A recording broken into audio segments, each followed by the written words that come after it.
Now, one of the first lessons we teach then is you don't trade stocks, you trade people. We obviously start off with green and red candles, and we want to talk about this for just a minute, and then I'll show you just a sequence of candles in a moment. But in this case, we have a green candle, and you can see where it opened, you can see where it closed, you can see the low and the high.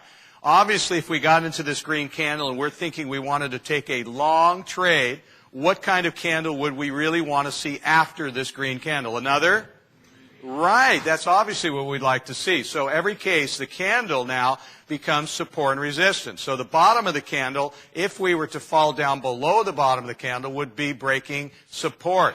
If what we want to see is the next candle comes up above to break this area of resistance so that we can then move up to another bar, and the lower of the bar then becomes new support and so forth and so on. So when we analyze each bar, we're actually learning what other people are thinking in the conviction of that particular move in the stock. This could be a 2-minute bar, a 5-minute bar, a 60-minute bar. This could be a weekly bar with 5 trading days in it. So I think you get the point that it doesn't make any difference what type of bar that is. What's important is that you understand support and resistance, and these become focal points. Now, when we begin to look at a sequence of bars as we have here, this is, of course, one of the pages we have in our courses that we teach from, and we start looking at a group of different bars. Now, we test our students because, see, we don't want to get you folks trapped into thinking about all the different terminology.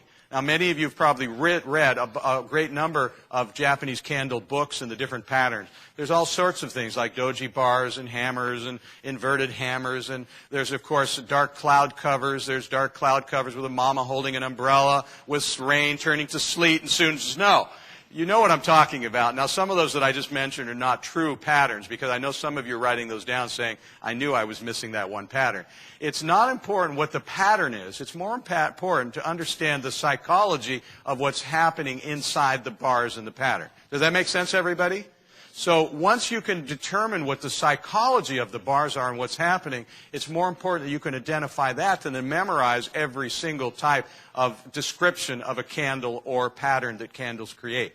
So in this case here, would everyone tell me right now that number 2 is not bullish? Would you agree with me? We test our students in our very beginning of our classes. That is not a bull one, the candles. Obviously, this candle closed in the bottom 20 or 30% of its entire trading range, and we put these tests in our courses so that we can get people thinking, going, hey, Ron, that's not really a bullish candle. And I go, you're absolutely right. That's what I wanted you to tell me. I wanted you to get the idea that the bears started selling this down and it closed in the bottom percentage. Just as much as the bulls didn't really win this conclusively, this is much more of a neutral candle. I won't go into the short side, but over here on the bottom left, would you folks here in the audience here in New York, of course, agree with me that number 2 and number 3, that is not the case? No one did not win those. The bears won this candle and the bulls won this candle conclusively.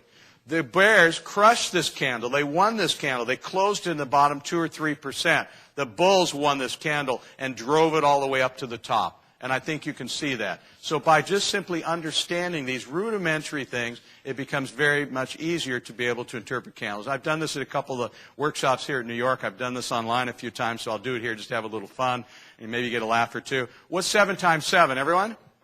Right. 8 times 8? Right, and louder, 12 times 12. Oh, with great glee, 12 times 12. What's 29 times 28? What? Nobody's got it. Okay. The point is that we went up in grade school with flashcards up to 12 times 12, and we got them very easily, right? And everyone would really enjoy is 12 times 12 because that's the last one I had to learn. I want to get it to the point to where I can hold up a flashcard and show you 2 bars, 3 bars, and you're going to go bullish, bearish, need to get out, think about getting out, lighten up my position, stay in the trade. And by being able to make those associations like we did on flashcards, within a very short period of time, I'm not talking years, I'm talking about weeks to months, you'll be able to learn, especially and easily, just 2 and 3 bar patterns to where you're investing and you're trading will improve incredibly. In fact, if you were to get into a trade long, right about where that 1 is, and the bar closed near its top like it did right here, at the very top of that bar, would you be happy, yes or no? Sure you would. But what if the very next bar closed like this under the 1, and now you were slightly negative on the trade, and you see this topping tail here, and it closed in the bottom? Would you be at least somewhat worried, yes or no? Yes, you would. And you should have your finger on the trigger. You might consider maybe even reducing some of your position, because don't be trying to go on hope and prayer. Wishful thinking. Objectively, you can see what people are thinking in the bars. These bars, folks, are the cash register of the market. Warren Buffett or anyone could very well be in these bars. Would you agree with me? Yes or no on that? Anything that's happening at this moment in time when a bar is being formed is the cash register of the market. So let me ask you another question.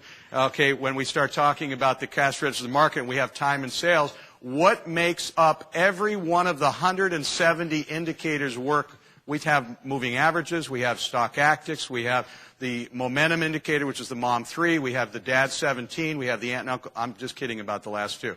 I know you're writing those down, also thinking I knew I missed a couple. What powers every single indicator of the 170 to make those lines form on your graphs? What?